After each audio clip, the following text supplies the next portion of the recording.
Go. Bro, I have this exam I have to study for.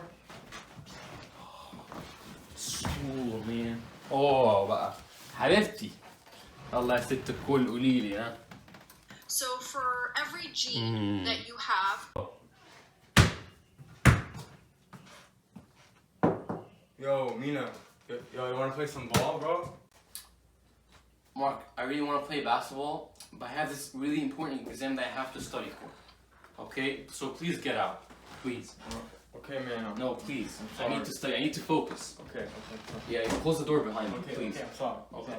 Go. Sorry, bro. Oh my god. Wait a second. Mina never studies for his exams. He must be up to something.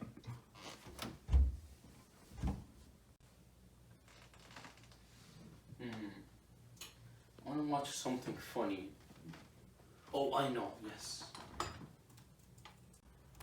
Oh, this is gonna be so good. 5 hours later. Oh my, 5 minutes left before the exam? Oh no, I didn't study. Baba Carlos. Of Gampi. I need you to stay with me. I'm gonna pray and you do the rest.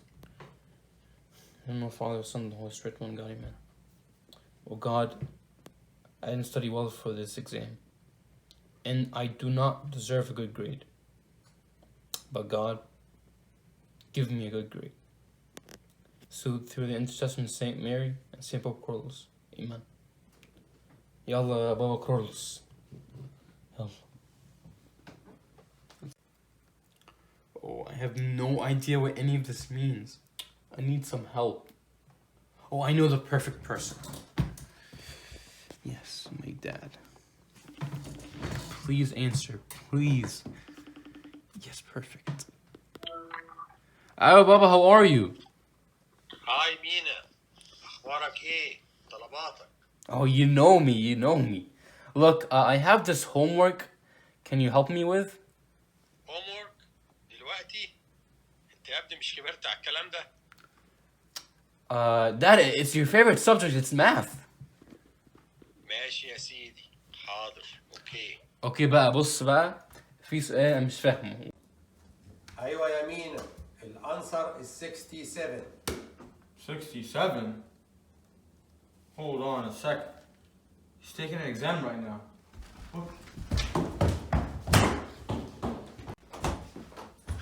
Mina, are you serious? You were lying to me and now you're cheating?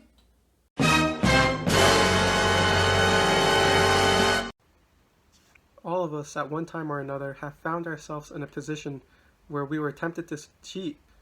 And now that all of us are home during this time, it becomes that much more tempting to do so. What we do and what profession we become has no intrinsic value. However, the means by which we conduct ourselves is much more valuable. We're told that a poor man is better than a liar. So even a person who doesn't have the best career or the best job is better than somebody who has a very respectable job in society but is dishonest in it. Is cheating wrong? Where in the Bible does it say that it is? And I think to answer that question, the question we have to ask ourselves is it possible to cheat without lying? Is it possible to cheat without lying? And lying is not restricted to verbal communication. If I text somebody a lie, it's equally a lie. If it's in written format or verbally communicated, it's still a lie. And the other thing to keep in mind is that lying can be either explicit or implicit. I was talking with a good friend this morning about this subject, and he mentioned the story of Esau and Jacob, and how Jacob's mother, Rebecca, convinced him to lie to his father, Isaac. And in the story, Jacob, while trying to steal the birthright from Esau, he explicitly lies. First, he says to his father, Isaac, I am Esau. And then a little bit later he says, the way he actually got the blessing was because his hands were hairy like his brother Esau's hands, so he blessed him. So Isaac blessed him. And ultimately he provided false evidence to present himself as somebody that he isn't. And any form of lying is wrong. And cheating is effectively the same idea, that somebody is presenting him or herself as somebody that they're not in order to acquire a reward that is unmerited through that mechanism. So then the other question can be, how about helping somebody cheat, sharing answers? And what if somebody needs my help, and out of love and care for them, I offer to help them by giving them answers? Here we're told that anybody who participates in a sin like that is either an enabler or an accomplice. As His Holiness Pope Shenouda explains, cheating falls under the domain of plagiarism, as does helping others to cheat. For an accomplice is the same as the wrongdoer. So there is equal guilt with sharing answers. And somebody may rebut that and say, well, if they're my answers, I have the right to do with them what I want. But just because somebody has possession of something, it certainly does not mean that they have the right to share it. One such example may be if a doctor writes a prescription for somebody, whoever now has that prescription and gets that medication does not have the right to share that medication with somebody else. In fact, if I receive a prescription from a doctor and I get that medication and give it to somebody else, if it's like an opioid or something serious, not only am I liable to guilt, but the person who receives it now may potentially harm themselves. But secondly, they will also be liable to penalties, to criminal penalties such as arrest, prosecution, imprisonment, and having a criminal record. So just because we possess something, that doesn't give us the right to share it with other people. Next,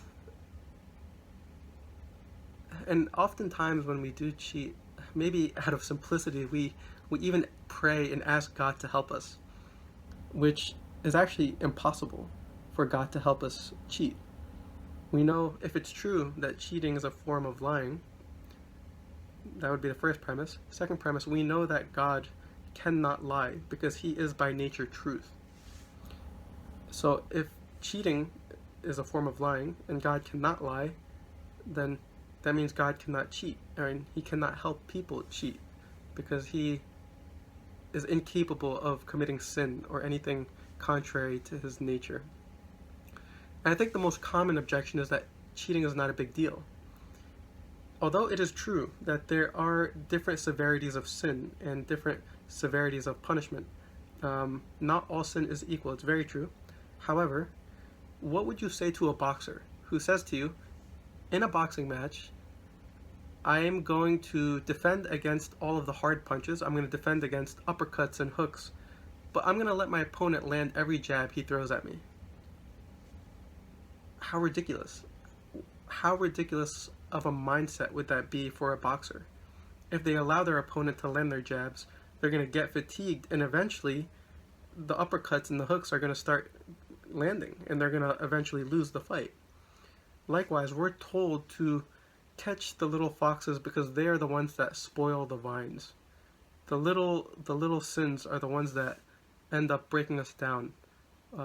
Maybe in a colloquial sense, we're told that Satan does not destroy us by explosion, but by erosion. He erodes our foundation until eventually we collapse. And we're told that he who is faithful in what is least is faithful also in much. And he who is unjust in what is least is unjust also in much. So it can be, yes, a very big deal. And lying, actually, we're now in the middle of a series about the things that God hates, as mentioned in Proverbs 6. And a couple of weeks ago, we had a lesson on lying, and we were told that all liars shall have their part in the lake which burns with fire and brimstone, which is the second death. Note that it doesn't say only the big liars or the heavy-duty liars. It says all liars. And that's not intended as a scare tactic, but rather it is critical for all of us as a family to understand the teachings of the church and the Holy Bible in regards to these things, because some of them are critical. When there's a exclusion to enter the kingdom of heaven, that is a major red flag for all of us to have on our radar. However, I think that this can actually be done. This whole temptation, any temptation to cheat, can be used for good. I think it's a good opportunity, one, to fulfill the law of Christ and bear one another's burdens. If somebody asks you for help or for answers, instead of giving them answers, why not offer to help them? Why not offer to explain the subject matter? In which case it will be fulfilling the law of Christ in that sense. And instead of asking people for answers, this is a good opportunity to ask for help and allowing other people also to fulfill the law. Ultimately, we are called to fight to the death for the truth, and the Lord God will fight for you. So if we defend against cheating, we'll actually have the Lord fight for us. And not only that, but we will be delightful to him. Because the way we go about these things, whether we deal truthfully, is contrasted with lying. We're told that lying lips are an abomination to the Lord, but those who deal truthfully are his delight. So if we, when posed with the opportunity to cheat, if instead we offer our services and our help and to defend our brothers and sisters with that, then we will have God fight for us and we will be a delight to him. And God willing, when we do remain faithful in that course, one day we will hear the most magnificent words of, "Well done, good and faithful servant. You have been faithful over a few things. Come enter into the joy of your Lord." God willing, we all grow towards that together, and God willing, we all continue to grow together as a family. And I look forward to hearing from and seeing everybody soon. Stay safe, and we'll talk to you guys soon. Glory be to God forever. Amen. Also, all of the notes for this talk can be found in the link below, and I highly encourage you to take a look at it. Everything, all the references are actually in the St. Bishoy Google Drive, so everything should be hyperlinked in there, and I highly encourage everybody to go through them and do some further reading. Love you guys. Talk to you soon. Bye.